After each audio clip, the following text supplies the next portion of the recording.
Hello friends, मैं doctor Ruby, आपकी अपनी डेंटिस्ट, और स्वागत है आपका डेंटल डिवा में।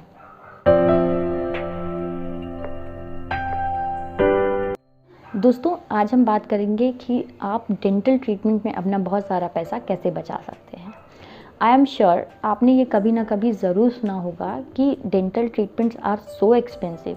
एक छोटे से काम का इतना सारा पैसा, एक छोटी सी फिलिंग ही तो है, एक दांत निकालना ही तो है, उसका इतना सारा पैसा क्यों? तो दोस्तों, मैं मानती हूँ कि डेंटल ट्रीटमेंट्स थोड़े महंगे होते हैं क्योंकि उनके पीछे भी कुछ वजह है। लाइक डेंटल ट्रीटमेंट का जो सेटअप होता है वो अपने आप में थोड़ा सा एक्सपेंसिव होता है। साथ ही डॉक्टर की जो एक्सपर्टीज़ होती है उसकी भी एक अच्छी वैल्यू होती है, और जो डेंटल ट्रीटमेंट में हम मटेरियल यूज़ करते हैं वो भी एक्सपेंसिव होते हैं। इन सारे फैक्टर्स की वजह से डेंटल ट्रीटमेंट महंगे होते हैं। लेकिन दोस्तों, आप परेशान मत होइए। आज मैं आपको बताने वाली हूँ कि डेंटल ट्रीटमेंट में आप अपना बहुत सारा पैसा कैसे बचा सकते हैं। आज वीडियो की शुरुआत में मैं आपको एक छोटी सी स्टोरी सुनाने वाली हूँ, और ये स्टोरी मैं आपको क्यों सुना रही हूँ इसके पीछे भी एक वजह है, और वो वजह मैं आपको बाद में बताऊँगी। तो आइए शुरू करते हैं। दोस्तों, ये स्टोरी है दो फ्रेंड्स की, एक बहुत अच्छे फ्रेंड्स की, जिसमें एक का नाम रिया है और दूसरे का नाम प्रिया है।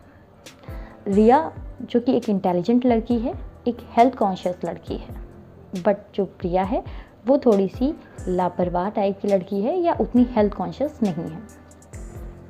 रिया एक दिन ब्रश कर रही थी और ब्रश करने के दौरान उसने अपने दांतों में एक ब्लैक कलर के स्पॉट्स देखे। वो तुरंत ही कॉन्शियस हो गई और अपने डेंटिस्ट से जाकर तुरंत मिलती है, उनको सारी प्रॉब्लम बताती है और अपने डेंटिस्ट से रिक्वेस्ट करती है कि ये आखिर कौन सी प्रॉब्लम्स हैं और प्लीज़ इनको अभी ठीक कर दीजिए, वरना ये प्रॉब्लम आगे बढ़ सकती है।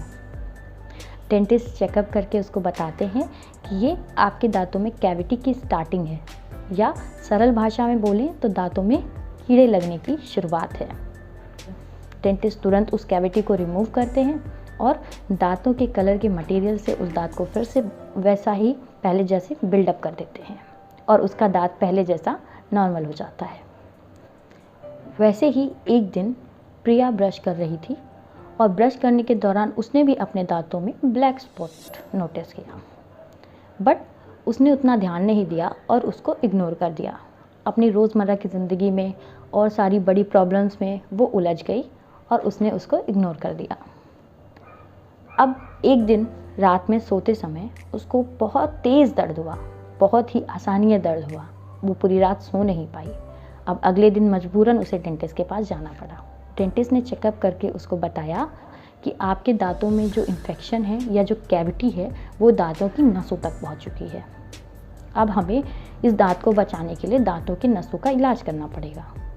हो सकता है आपको 2 से 3 बार आना पड़े, और ये ट्रीटमेंट अपने आप में थोड़ा सा महंगा है। इसके लिए आपको ज़्यादा पैसे खर्च करने पड़ सकते हैं। प्रिया काफ़ी परेशान हो जाती है। तो दोस्तों, अब आपको समझ में आ गया होगा कि महंगा क्या है। दोस्तों, कोई भी ट्रीटमेंट महंगा नहीं होता है, महंगा होता है नेग्लिजेंसी। लापरवाही हमेशा महंगी पड़ती है, क्योंकि कोई भी प्रॉब्लम जितनी ज़्यादा कॉम्प्लिकेटेड होती जाएगी, जितनी ज़्यादा परेशानी वो बढ़ाएगी, उसको ट्रीट करने में, उसको ट्रीटमेंट देने में, उसको ठीक करने में उतनी ही ज़्यादा एक्सपर्टीज़, उतनी ही महंगी दवाइयाँ, उतने ही महंगे मटेरियल की ज़रूरत पड़ती है। इसलिए ओवरऑल जो खर्चा हो जाता है किसी कॉम्प्लिकेटेड प्रॉब्लम को सॉल्व करने के लिए, वो अपने आप में महंगा हो जाता है।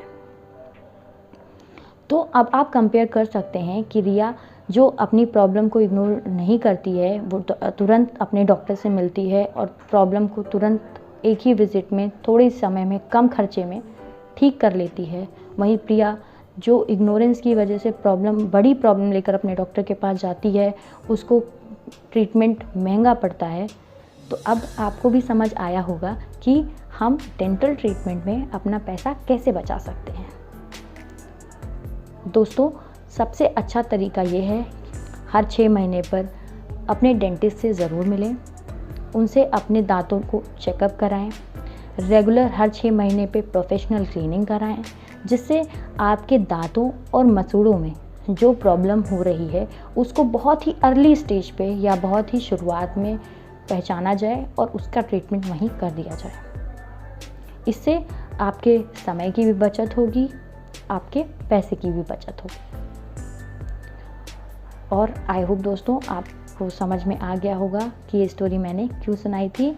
आप सब जानते हैं कि prevention is always better than cure, इसलिए हमें किसी भी चीज़ को इग्नोर नहीं करना है, टाइम टू टाइम चेकअप कराना है और कोई भी प्रॉब्लम हो उसे बहुत ही शुरुआती लक्षणों में ही ठीक करा लेना है।